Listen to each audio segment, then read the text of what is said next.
Basically అలా ముచ్చట ఏంటంటే, so recently one of my cousins got married. నేను మన పెళ్లికి పోయినా.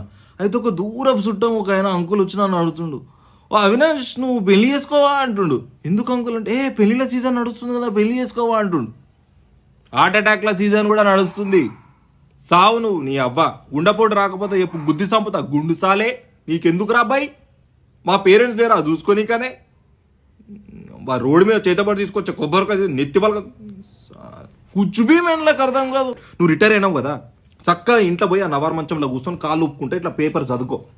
అర్థమవుతుందా? నీ పొరగాళ్ళకి పెళ్లి చేసినావు కదా, వాళ్ళకి పిల్లలు పుట్టారు కదా, వాళ్ళకి పోయి ఇట్లా ముడ్డికి డైపర్ అయ్యి ఇట్లా పిల్లలకు ఓ మెత్తగా ఉంది, అవి మెత్తగా ఉంటాయి ఇవి మెత్త రెండు కుచ్చుబీ మెన్లకు సార్. బట్ ఫిర్బీ నేను రెస్పెక్ట్ ఇస్తా. ఎందుకో తెలుసా, వీఆర్ 90s కిడ్స్. ఏమరా నాయన మా జిందగీ. మళ్ళీ ఇదంతా సరిపోనట్టు మా బరాబరి లీడర్షిప్ టీంకి ఎస్కలేట్ చేస్తుండు. మా అమ్మకి అవసరమా నీకు ముసలి నక్క, యూ క్రొకడైల్ ఫాక్స్.